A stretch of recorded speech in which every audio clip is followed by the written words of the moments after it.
Welcome to Come and See, your podcast for finding truth in a world of chaos.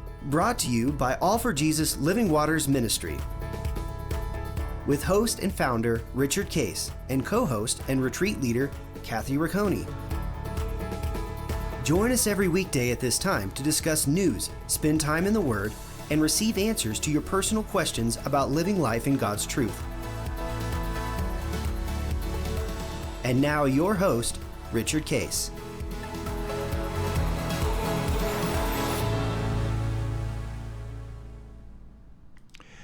Well, good morning, Kathy. Good morning. How are you doing? We're into October, where we're working on prayer, what we call believing prayer, life to connection in the Spirit.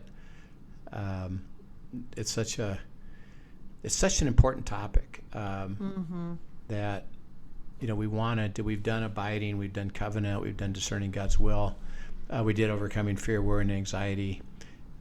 We've talked about this,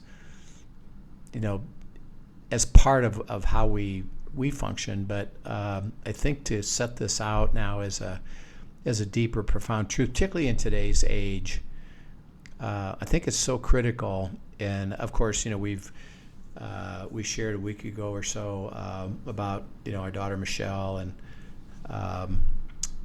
we covered in the first three sessions, which I believe started broadcasting actually after we shared about Michelle. So I think we're now in the next week of that. But when we talked about what prayer is and what it isn't, we started the whole series with a statement out of John or James. You don't have because you don't even ask. Mm-hmm. And then 2 is when you ask amiss. And I've understood that even at a deeper level now, that our thought generally when we think of prayer, it becomes really kind of a wish list.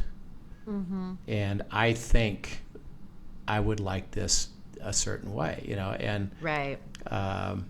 And why don't you? And I'm going to pray for that. When I hear that, I see people. I'm going to pray for that.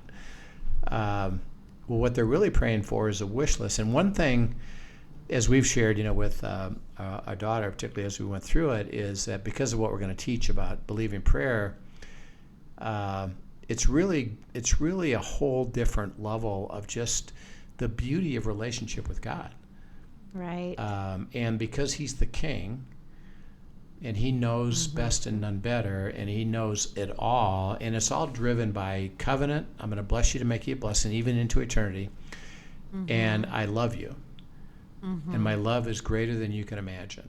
Right. And we look at love as kind of a little bit in a human way, of a little bit conditional.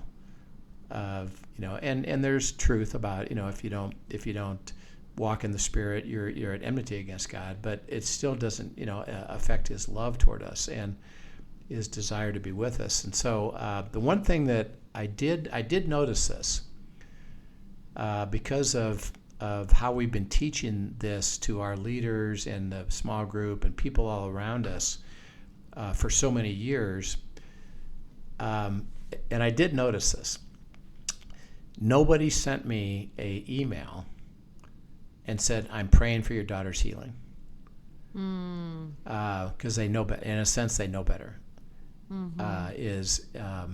It's they knew, and we knew.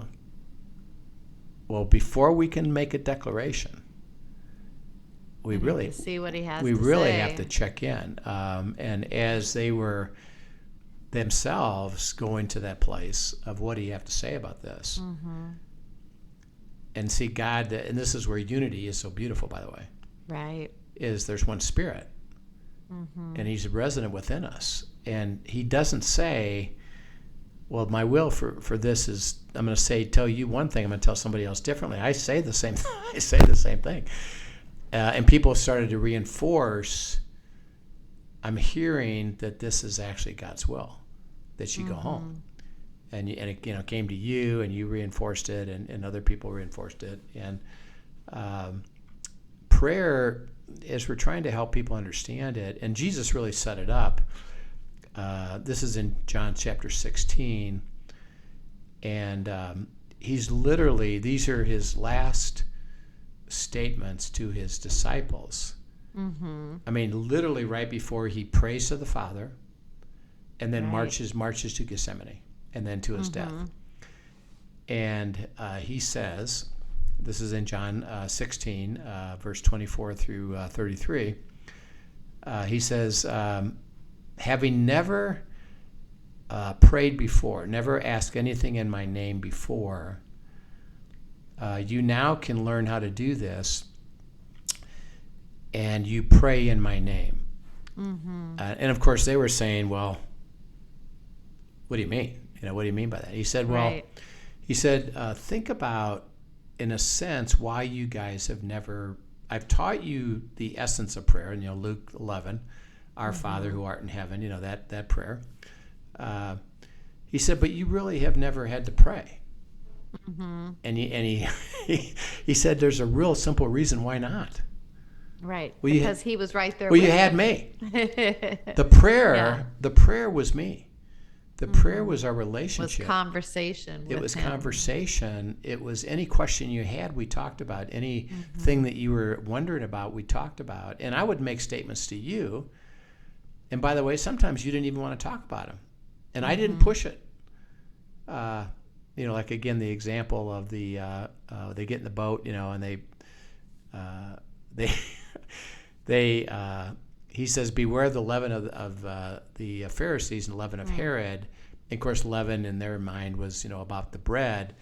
And they make a statement. He must be mad at us because we forgot the bread from the feeding of in this case, the 4,000. We forgot that.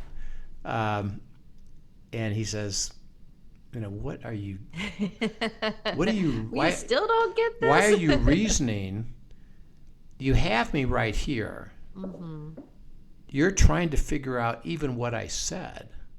Mm-hmm. Well, why don't you just ask me? Right. Interesting enough, they never did. Mm-hmm. In that particular scenario. They actually, he just makes a statement. We're left to spiritually understand what it meant, but they never said, well, okay, now tell us what it meant. They never did. They just said, I guess we don't get it, And he said, prayer is this tremendous privilege that you and I have to dialogue with God the Father, with the Son, the Holy Spirit, because he's resident within you. And he says, the way that I function with the disciples is actually the way I'd like you to think about life with me through prayer, and prayer is dialogue. Mm-hmm. And it's going to work all kinds of dimensions. I'm going to say stuff. You're going to say stuff. You're going to have questions. You're not going to get it. Mm-hmm. And I just want you to walk with me and change your prayer life from a wish list. Mm-hmm. And we find this, and again, a few of us, when we talk about this, we find it quite funny, actually, because I hear God saying a lot when people are praying, I want, I want, I want. Right. And my wish list is, and take care of it. Right. He says, so you're trying to tell me what you want me to do and how to do it and when to do it. Mm-hmm. And so you really want me to be letting you be God and I just follow you. Right. He says, it ain't going to work that way. And he kind of laughs about it, is that, why would you give me your wish list when you don't even know what's on my mind? You don't even know what's on my heart. Right. Go ahead.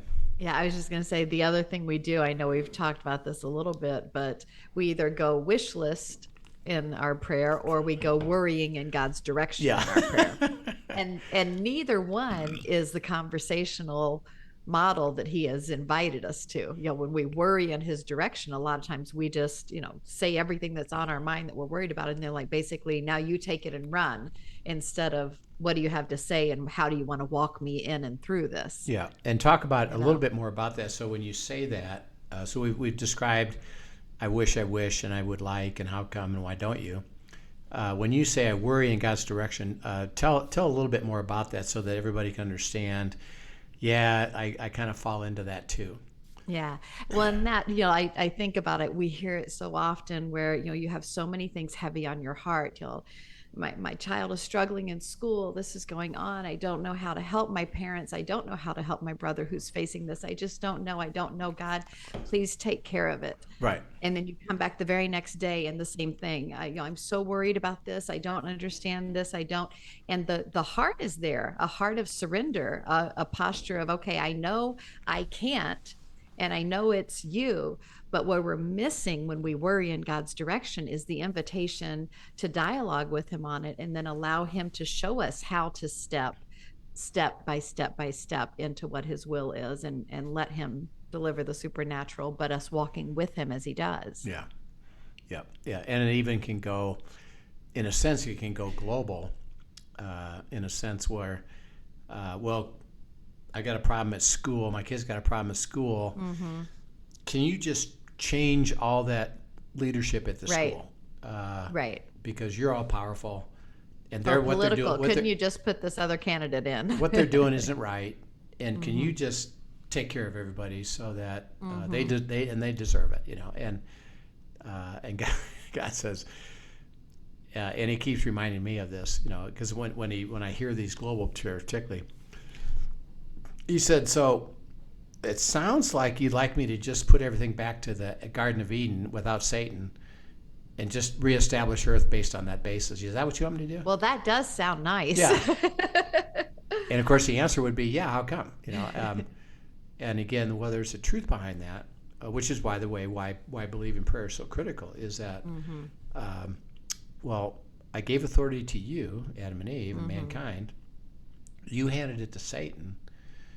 And the world is now kill, steal, and destroy, and we have to take it back. But we have to take it back through walking in the kingdom, where my power is superior, my authority is superior, and I can change natural things. But I don't put it back the way it was, because it's already been altered. Now, he said the good news, and this is a little bit about eternity, and you and I have talked about it End Times Friday, is guess what? It is ended at some point. And now, interesting, and this is really important, He doesn't take what we have and put it back. He just ultimately destroys everything and starts over. And starting over isn't just heaven, what we would call heaven, spiritual dimension. It's a new heaven and a new earth. And in eternity, we're going to be living in the Garden of Eden in a beautiful way, and eventually it does happen, but not until the very end, and that's why the end times is such an important thing to study. Right. Is that the good news is that it's going to be good, and this is why we're in on Fridays right now. We're in the section on the mark of the beast, and there's a fear to that, because if I do, I'm going to have trouble. He said, yeah, but it's just a moment. It's a little blip in the big picture. It's just a short time. And we're going to get through this, and it's going to be fantastic into eternity, so that, in a way, don't be so afraid of it, and don't resist it, so that if we are headed toward the end, which we could see all the signs of it. Now, by the way, again, every generation has always thought that. It is getting closer. We've seen some things, maybe, and particularly with what's going on with Israel. But he said, don't be afraid of it. Actually get excited, because we're about ready, if whatever that time is. It's going to go through it, and then we're going to wind up with the millennium. By the way, the millennium will be 1,000 years on this earth with Christ. Interesting enough, still in a fallen world, still with people who are sinful nature that have to know Christ. At the end of that 1,000 years, and by the way, if we're raptured or we're living, we get to come back and be with them. At the end of the 1,000 years, He creates a new heaven and a new earth. So that in our prayer life, we got to be careful that we haven't decided how we want things to go. Right. And I just experienced that, Linda and I, with our daughter, is that, we for sure, 100% wanted her to be healed. Absolutely 100%. There's no doubt about that. And it was a question. And we know. And it wasn't like, well, could you, or is it possible? It was actually, could. It was, well, healing's not a problem for you. And we completely understand it. We've been a part of it. We've seen it. So this isn't too difficult. So it wasn't like, well, would you heal her? For sure, that's our heart. Right. It was, what is it that you would like to do? What's your will? What do you have to say about this?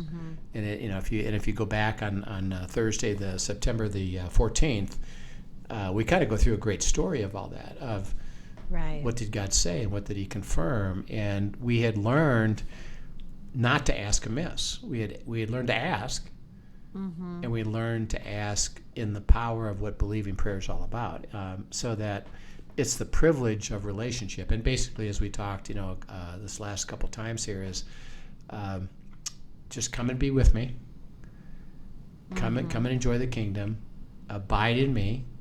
Apart from me, you can do nothing. And you have your connectivity and connections all the time. There's a privilege. You can come into the throne room and start dialoguing and share your authentic heart, and I'll dialogue with you. So that as Linda and I were going through even grieving, there was God's conversation about that. And it wasn't, you shouldn't grieve. He didn't say that. He said, let me give you strength through that grieving.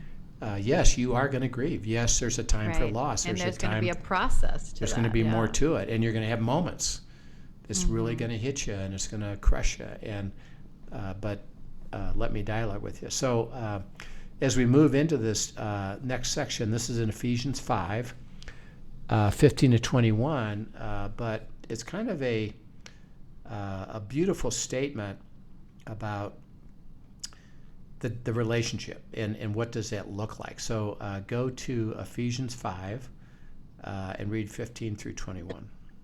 Sure.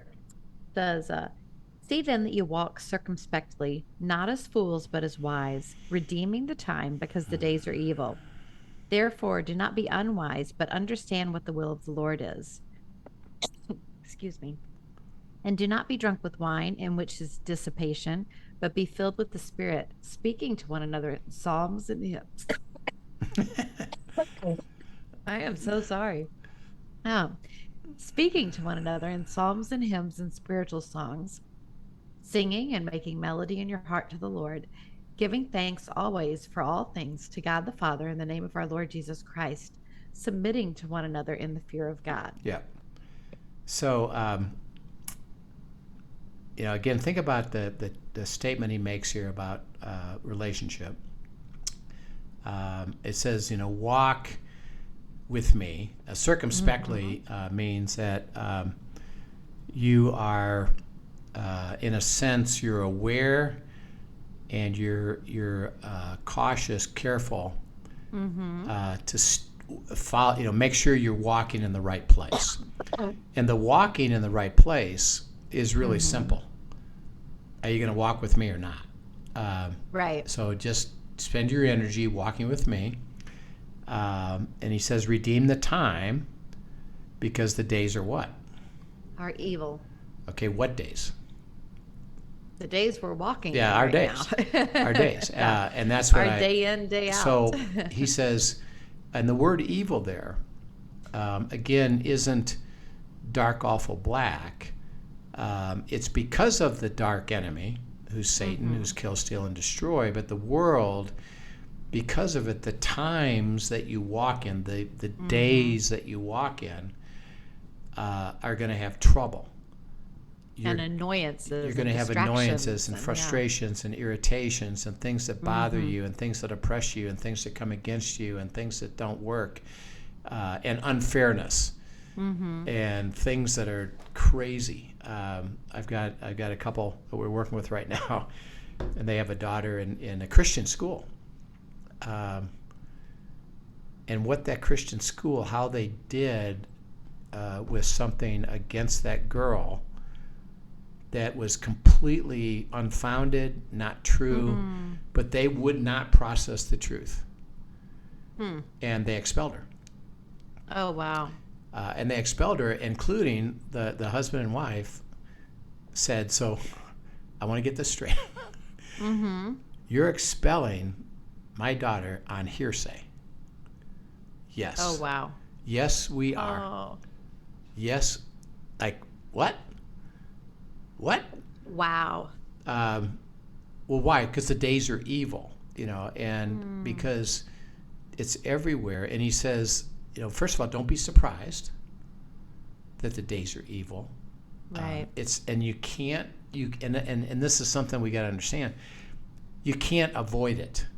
Mm-hmm. It's not, God, would you put me in a place in a bubble where that piece of what you just said isn't true for me? I don't want to be around annoyances and frustrations and crazy stuff and unfairness and nutty stuff. He said, well, I'm not doing that. What I want you to do is redeem. Redeem means to make whole this stuff that's coming against you. I can do that. And he makes a statement. And we're going to talk about this the whole time. He says in verse 17, do not be unwise. And the word there underneath it all is basically don't be stupid. Don't be stupid. But understand what? What is the will of God the Lord? Is. Okay, all right, there you go. Prayer is relationship to understand the will of God. And where? A very difficult place. Right. Can you manage it yourself? No. Can you fix it yourself? No. Do you even understand it? No, particularly when it's not sensible. Like right. when that couple shared with me that story, it's like, what? No, certainly not. Yep. That's nuts. It's crazy. Now it would be that, the prayer would be, well, God, take care of that. Right. And straighten all that out. Bring justice. Bring justice. Yeah. By the way, he will, because he said the covenant's true. I'm going to curse those who curse you. Don't worry. But he says, actually, I'd like you to understand, and that's why he leads it with this. The days are evil. And I'm gonna show you my will in the middle of that stuff that redeems your life back to wholeness. And he says, now if you believe that, now this is really cool. He says, if you believe that, he said the key is to be filled with the Spirit. So let the Spirit fulfill you and guide you. And then in verse 19 and 20, what do you do? So speaking to one another in psalms and hymns and spiritual songs, giving thanks always for things, submitting to one another. So there's a lot of one another there and community there. Okay, now this is cool. Speaking to each other in psalms, hymns, and spiritual songs. Making melody in your heart to the Lord. Now just back up a step. What's the word that describes that? Worship. Worship. Yeah, absolutely. It's worship. Okay, now, when we think of worship, we tend to limit it to I go to church and I worship when I sing a song by the band, by the worship team, and we worship. Right. He said no. The key to it is in verse 19, speaking to who? Speaking to one another. He says prayer is going to be lots of dialogue. It's going to include each other. And he said, I want it centered around worship. Now, when you're worshiping, who are you worshiping? God. God. See, you're attributing to God the beauty, the life, the covenant, the essence that I love you. I've got this covered. I'm going to resolve it. I'm going to redeem the time that's troublesome for you. And can you, as you think about prayer, always be in a place where you can say, I sing to the praise of God, knowing that his will is going to be known to me, and he's going to redeem the time. And that means it's a heart thing. The relationship is around, in prayer, is I have a heart to worship, but worship isn't going to worship. Worship is a heart that I encourage you, like you encourage me. Let me speak a song to you. Let me give you a word. Reminding you who he is and what he said he's done. Who is God? Yeah. And so that, when people have trouble, even this couple that is there in the middle of something that's just awful, I can say, well, let's rejoice. Let's worship. Let's rejoice. Because why? Well, because God's going to show us his will, and he'll resolve this. Don't worry. Right. Now, the key is, and this is really important, and I'm even learning this deeper now with what happened with Michelle, is get yourself out of the way. Don't tell me what you need me to do. Why don't you just know I'm going to do it? Worship me, and with psalm and praise. And then he says, and this is a cool little by the way, it says, give thanks to God in the name of Christ all the time. Right. Okay, now, and I can appreciate this. When this was happening to Michelle, my emotion went to anger. Right. On lots of different levels, including, God, how come? Right. And he kept bringing me back to, if you knew who I am,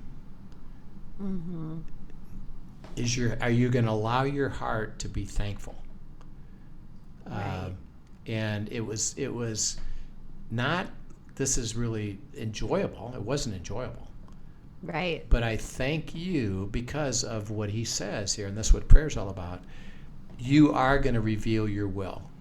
And what we did know, which is why we could be thankful. Remember, it's a heart thing. It was, we do have these questions, and they're very significant questions that's important for us to know. We do not want to be guessing down the road, or what could we have done differently, or is it really that way, or maybe we should have. If we know your will, including, I know you can heal her, 100%. I don't want to be in the place where, well, he could have healed her, but he didn't, and because maybe I didn't have enough faith, and and now you're still fuzzy. But you can be thankful. What? You're going to know that you know that you know. I'm going to tell you and reveal to you through prayer my will, and you'll know that you know that you know, and you won't have to second guess it at any way. What a privilege that is. And that's what he said. That's why you're thankful. Right. I'm not going to leave you hanging out there. I'm not going to leave you with a big unknown and wondering is it because of what happened I just don't ever going to know? And is this the way it could have gone, or that way? How about if I just tell you and be thankful before I tell you that I'm going to tell you? That's the whole essence of it is worship and thanksgiving is, if we're going to be in a place of prayer, do I have a heart of praise, worship, and thanksgiving? Which really is a heart of surrender. It's a heart of surrender and knowledge that what? I'll get you my will. Yeah. I will get you my will. Yeah. And I'll redeem the time in a difficult place. So don't be discouraged. No matter, like you said, no matter what you got, don't go to anxiety toward God. But Father, release the anxiety and let me have a heart of praise, thanksgiving, and worship. And I worship, interesting enough, by talking to you. Right. And I reflect that. Yeah, even as you share that, I can't help but think about Peter walking on the water. Yeah. Actually, in the midst of this, because that speaking to one another in psalms and hymns and spiritual songs, the purpose of that is really declaring who God is and standing on who we know God to be, which, like you said, is worship.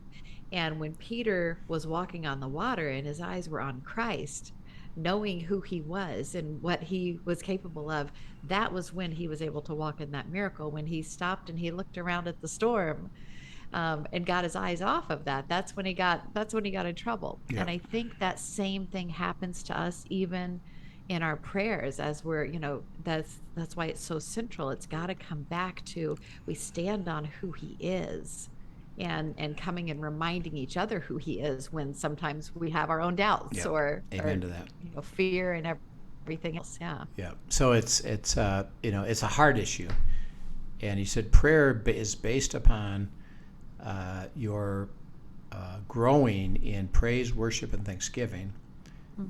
And it's something we have to learn, we have to receive, and it gets better and better and better. But he said start there, and then we'll go next time into, this time it talked about be filled with the Spirit. And the next verse in Thessalonians we'll get into tomorrow will be, it says don't quench the Spirit. And we'll talk about what's the difference between the two. Obviously, the whole thing is related to what role is the Holy Spirit playing in your life to stimulate this active, beautiful prayer life. So that's good. We'll catch that. We'll catch that again tomorrow. So this is we could go on, but it's a beautiful thing to think about your heart, and your heart is really expressed to other people, and we kind of know it is are you thankful and praising and worshiping. And then one of the things that we are to help each other with is, I know about the problem. Yep, I know it's difficult. Hey, let me give you some reinforcement that actually you'll be able to praise God here. It's not a mechanical thing. It's let God walk you into that, and the more you practice it, the more you're able to do it. So we'll talk about that next time. Great, thank you so much. Thank you for joining us, everyone. And as we go into this. Continue in this lesson on prayer, just remember, if you have questions, send them in to questions@afjministry.com, and we are happy to field them on here. I think this is going to be just a beautiful, beautiful thing for all of us to learn more deeply. Yeah, it really is. Thanks for joining us, and have a great afternoon. Yeah, we'll see you tomorrow. Thank you for joining us for today's episode of Come and See, your podcast for truth in a world of chaos. Brought to you by All for Jesus Living Waters Ministry. Send us your questions and comments, and tune in tomorrow for more answers to your personal questions about living life in God's truth. Remember, God's will is best and none better. His truth brings peace in this world of chaos.